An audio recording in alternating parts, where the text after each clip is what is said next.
if you want to email us, you go to bob@intforecaster.com. bob@intforecaster.com. 800-375-4188 for your complimentary issue. And, of course, your gold and silver coins here at Discount Gold and Silver. I'll be running some great specials come this Monday, so make sure you tune in.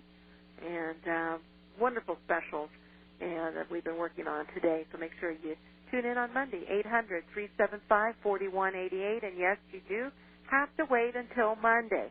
I know a lot of you try to call me before and try to get the deals before the 4 o'clock program, but nope, it's going to be 4 o'clock, so make sure you tune in, and you won't be disappointed. You were talking about the real estate market, and in addition to that question, this is also very similar about in your Wednesday's issue. You did talk about a reinflation of the real estate market, and they also asked for a time frame for this, and do you expect prices to rise or just fail to increase? Fail to increase. They will not rise, no matter whether you have inflation or deflation. In this issue today, there's a piece from I think it's the San Francisco Examiner that I get some information out of. And the bottom line is the banks have 1/3 more foreclosed properties than they say they have. And they're holding them off the market. And in San Francisco, that figure is 65%. So it varies throughout the country. But overall, there's 30% or 33 and approximately % more homes that don't even show up on the multiple listing because they haven't listed them. And like I was saying when we went off to the commercial break, there's a home for sale for $170,000 that's worth about $260,000, but it's an estate sale.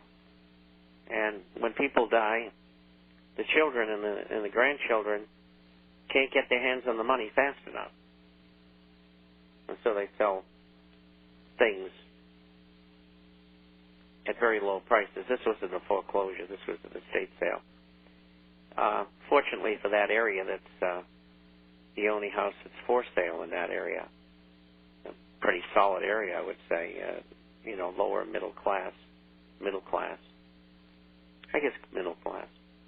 And so, but overall, when you get inventory like that, you'd have to give them away to get rid of it.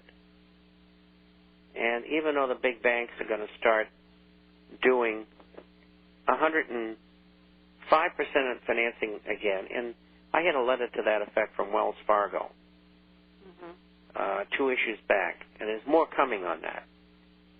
This is a real estate pro who sends me this stuff, who is a subscriber, and he is in California.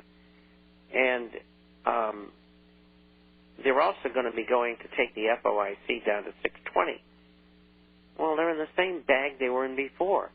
They're going to sell these houses at reduced rates, foreclosure rates, to people who should not have them. And they've artificially pushed the interest rates down, but I don't think they're going to be able to keep them down very long. There's a cross purpose there. The Fed wants them down to keep the 30-year mortgages at 4.5% to 4.78%. And these are people with FOICs of over 700. If you're down at 620, then the rate's probably going to be 5% or 5 1/8.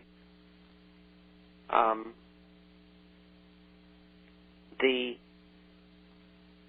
fight is between the Fed wanting to keep the rates down to get rid of the houses, and the Treasury saying nobody wants to buy our paper. We got to have higher rates. rates are ranging on the 10-year paper between 270 and 290. Mostly recently around 285 to 295. That's going to be 350 by the end of the year. And if I'm right, that means that you're going to see a 5/8 increase. So if you're in for 4 3/4, you're going to pay 5 1/4 8 months from now. That's why when people tell me, well, if I'm going to refinance, shall I do it now? And the answer is yes. But don't buy a house now because the value is going to fall lower. Continue to rent. And rents are not going to go up because there's vacancies like you can't believe. So don't worry about that, renters. Go ahead, Melanie.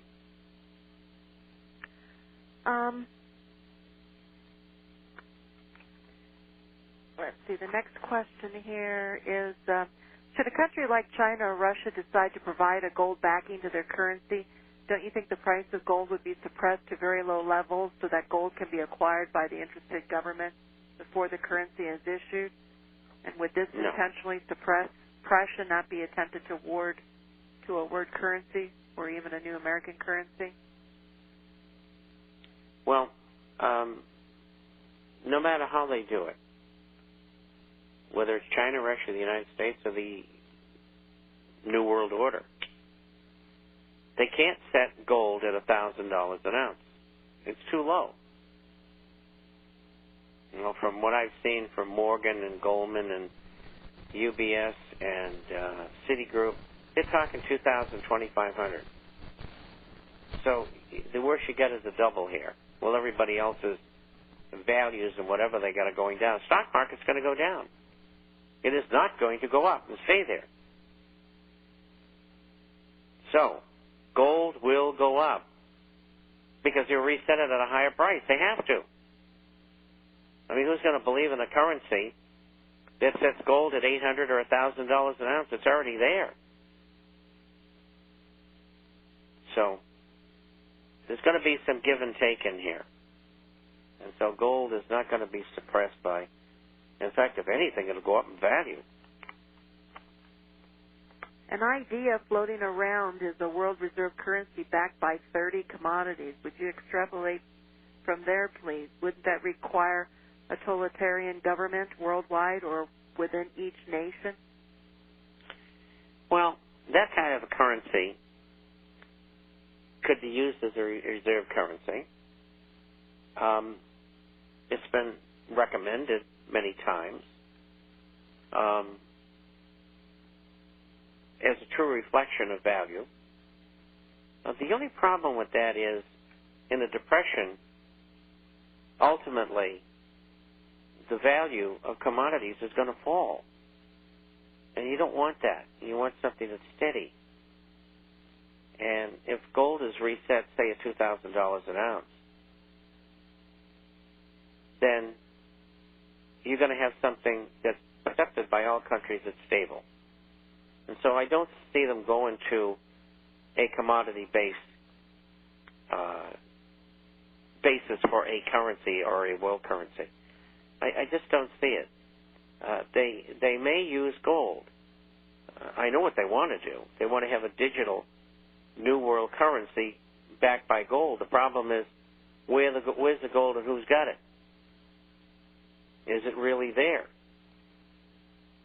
You know, with a gold currency, it's pretty easy to increase money and credit by 3 to 4% a year and not do too much damage to the economy. It's when you get beyond those numbers that you really run into trouble. Like the world has been doing this for 5 years because of deflation, increasing money and credit by an average of 14%. That's a long way from 3.5 to 4.